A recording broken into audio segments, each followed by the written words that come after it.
Hello, everybody. Welcome back to another day of training every single day. And if you need some inspiration to start training, start right now, right this second.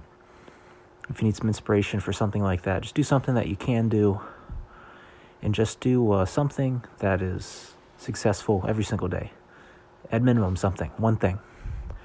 And that will get you ahead of your goals a lot more than you'd think. So I've been training for about over 300 days every single day here on YouTube, mainly going through these kind of movement flows and some other specific skill work.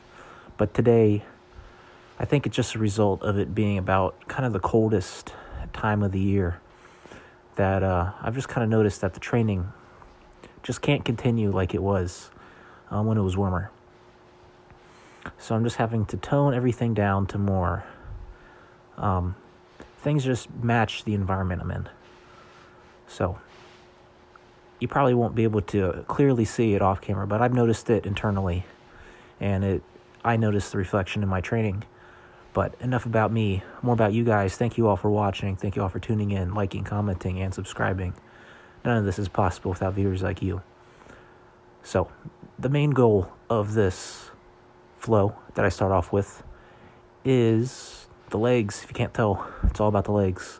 Trying to train the lower body, get the knee joint nice and strong, work the musculature, as well as the coordination and the ability to move and express myself, most likely through dancing, maybe through martial arts, maybe chasing after a runaway shopping cart. But yeah, I'm starting with this kind of expressionary flow, very much inspired by Ido Portal, Catorziani, and this is where it gets into the nighttime stretching. Now, what do I have in my hands? It's hand warmers. It's very cold. A really big source of losing calories, losing energy, is through heat.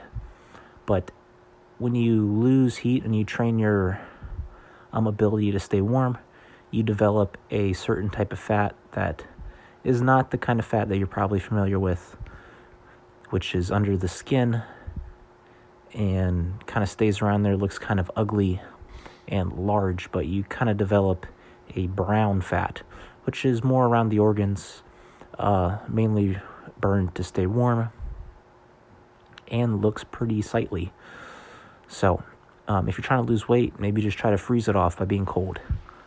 I'm not really a weight loss expert, but training for cold exposure is something that I've done for quite a while with the Wim Hof method. Has very good. Wim Hof, the Iceman from Scandinavia, has really good information about breathing, about the immune system, about pushing the scientific boundaries when it comes to science, breathing, the autonomic and atomic and the sympathetic and parasympathetic nervous systems.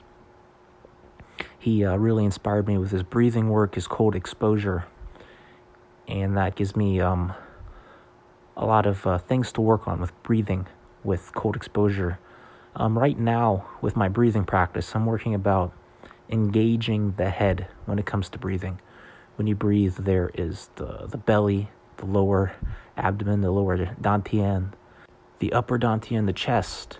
The dantian is kind of a Chinese, traditional Chinese way of thinking about it. There's also yoga, very good.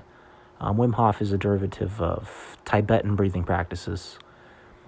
But when it comes to the Western audience, I'd say that, you have your head, you have your chest, and you have your belly, and you should be using all three of them simultaneously to have very complete breaths.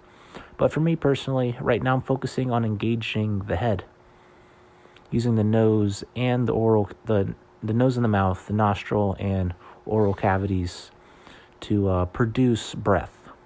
That's what I've been working on off camera internally, along with a little bit of grip practice that you've seen in a couple of the past recent episodes where you wrap your thumb around and grabbing. It's been really cold, so normally I try to get some cold exposure, but I finally started just bundling up as warm as possible, using these hand warmers to save energy, along with just staying very bundled up. Normally, I try to expose the hands and feet into the elements because they require the most conditioning when it comes to staying warm.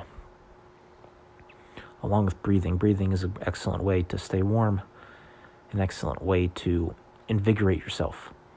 So this specific overhead movements that I've been doing are to you really use the upper back, and I've been really enjoying it. It's a lot more challenging because I feel it's more of an internal practice there to really get the upper body and overhead alignment working. When I was about 14 to about 18, I was a martial artist, and some of those roots stay in. Most of the time I was a grappler. I was a very poor striker when it came to martial arts, but it's pretty hard to practice grappling alone, but shadow striking, shadow sparring are some of the easier ways to practice some martial arts. Quite fun, quite freeing to train alone and engage some of the body in a way that you hopefully will never have to use. It may be just showing off my mad skills will intimidate anyone from trying anything malicious against me. So this right here, pretty much inspired by Muay Thai, except I'm using open palms because I do not want to break my fist over someone's elbow, someone's forehead, or punching anything on accident. But the open hand strikes are pretty safe for yourself and kind of fits in for my grappling experience and better suits my grappling nature when it comes to martial arts. So if you guys have any tips here, if you guys are any martial artists, or if you guys are any heating specialists, heating professionals, and you would like to send me some free heater or something to heat my house, it's super cold out here. I'm freezing all the time. Everything you guys do is appreciated, so thank you.